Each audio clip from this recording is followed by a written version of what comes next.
ప్రభువారి నామంలో అందరికీ వందనాలు తెలియజేసుకుంటున్నాను.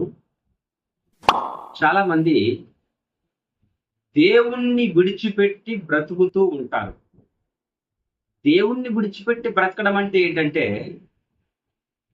మొదటి దినాల్లో దేవుణ్ణి నమ్ముకున్నారు, దేవుని దగ్గర నుంచి మేలు పొందుకున్నారు, దేవుడే సొంత రక్షకునిగా అంగీకరించి జీవించారు.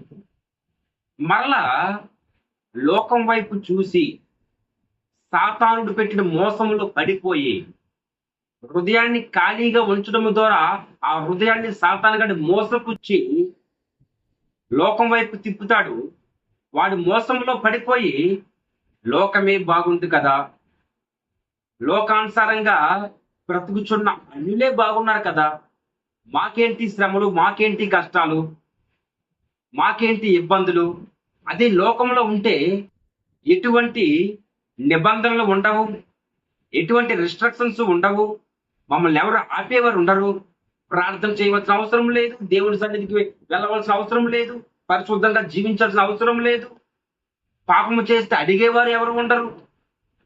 దైవ సేవకుల వాళ్ళు ఏంటంటే వాళ్ళు గద్దింపు ఉండదు, ఇవన్నీ ఉండవు. కాబట్టి లోకమే బాగుంది, వాళ్ళు బాగానే జీవిస్తున్నారు. దేవుణ్ణి నమ్ముకుంటే ఇంక ఎక్కువగా పరిశుద్ధంగా, పవిత్రంగా, యథార్థంగా జీవించాలి. ఇదంతా నాకు కష్టం అనేసి దేవుణ్ణి విడిచిపెట్టేసి లోకంలో బ్రతుకుతూ ఉంటారు. ఇక్కడే మాకు చాలా బాగుంది, ఈ లోకమే మాకు చాలా బాగుంది, ఈ లోక ఆశలే మాకు చాలా బాగున్నాయి, ఈ లోక ప్రేమే మాకు చాలా బాగుంది అని దేవుని ప్రేమ మర్చిపోతారు. ఆ విధంగా బ్రతకడం వల్ల తమ గొయ్యి వాళ్ళే తవ్వుకుంటున్నారనే సంగతి మర్చిపోతూ ఉంటారు. అనుకుంటారు దేవుణ్ణి విడిచిపెట్టేశాము, ఏముంది అనుకుంటారు. కానీ నువ్వు దేవుణ్ణి విడిచిపెట్టేశావు, సాతాను నిన్ను అక్కడి నుంచి నిన్ను పట్టుకుంటాడు. నువ్వు ఎక్కడైతే దేవుణ్ణి విడిచిపెట్టేసి జీవించేద్దాం అనుకుంటావు, అక్కడే నిన్ను సాతాను పట్టుకొని నీ జీవితాన్ని చిందరవందర చేసేసి సంతోషం లేక, సమాధానం లేక, ఆనందం లేక, దుఃఖముతో, బాధ చేత నిరంతరము ప్రతిరోజు కృంగిపోయే విధంగా వారు తయారు చేస్తూ ఉంటాడు. ఎందుకంటే ఒక నువ్వు దేవుని బిడ్డవి, అప్పుడు నీకు వాడు శత్రువు. ఆ శత్రువు నీకు వాడి ప్రేమ ఏదో చూపించి, సాతానుడు లోకాన్ని చూపించి, లోక ప్రేమను చూపించి నిన్ను బయటికి లాగేసి నీ మీద పగ తీర్చుకుంటాడు. నా ప్రియ సహోదరి సహోదరులారా, కాబట్టి దేవుడు, ఎందుకంటే ఒక విషయం మనం నేర్చుకోవాలి. దేవుడిలో మనం ఎంతైతే ఎక్కువగా ఆత్మీయ జీవితంలో ఎదుగుతూ ఉంటామో అన్ని శ్రమలు, అన్ని ఆటంకాలు, అన్ని ఎదురు దెబ్బలు మనకు వస్తూ ఉంటాయి. ఎందుకంటే ఒకవేళ అటువంటి జీవితం బ్రతుకుతూ దేవుళ్ళలో మనం ఉంటే దేవుని దగ్గర నుంచి ఎక్కడ మేలు పొందుకుంటామా?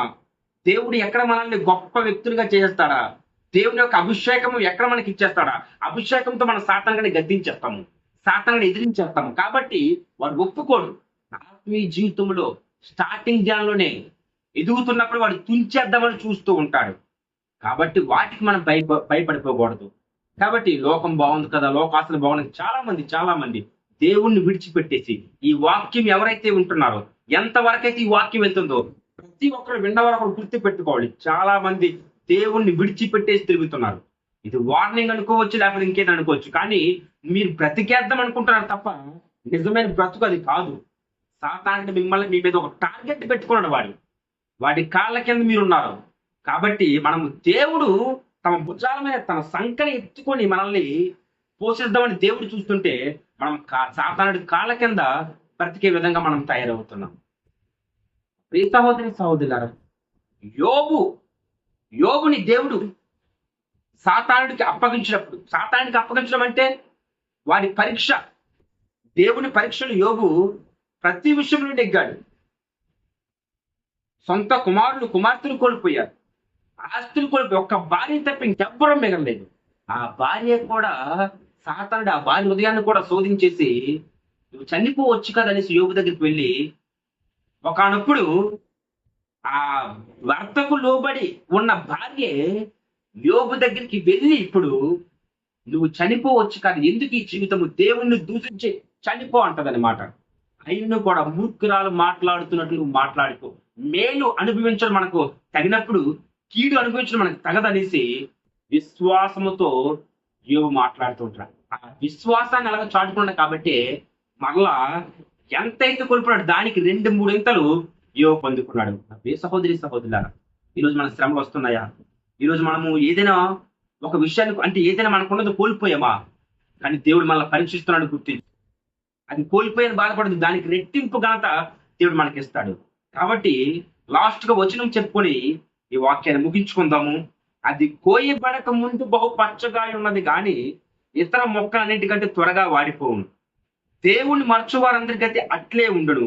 భక్తిహీనుని ఆశ నిరర్థకమైన. ఈ వచనముల ద్వారా మనం నేర్చుకోవాల్సింది ఏంటంటే, లోకులు పచ్చగానే ఉన్నట్టుంటారు, మాకు బాగానే ఉంది, బాగానే జీవిస్తున్నాం, బాగానే తింటున్నాం, బాగానే మా జీవితాలు బాగున్నాయి, బాగానే ఆడుకుంటున్నాము, అల్లరితో నాటపాటలతో బాగానే ఉన్నాము, మా జీవితం బాగానే ఉంది అనుకుంటారు తప్ప ఎక్కడ వాళ్ళ ప్రాణాలు తుడిచిపోతాయో, ఎక్కడ వాళ్ళని సాతానుడు తుంచేస్తాడో, ఎక్కడ వాళ్ళ జీవితాలు పడిపోతాయో తెలియదు. నా ప్రియ సహోదరి సహోదరుడా, దీపం ఉన్నప్పుడే మనము చక్కబెట్టుకోవాలి.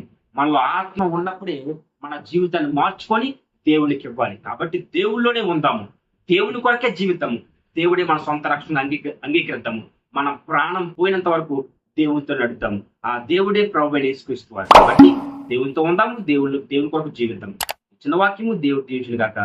ఆమేన్. God bless you. Praise the lord.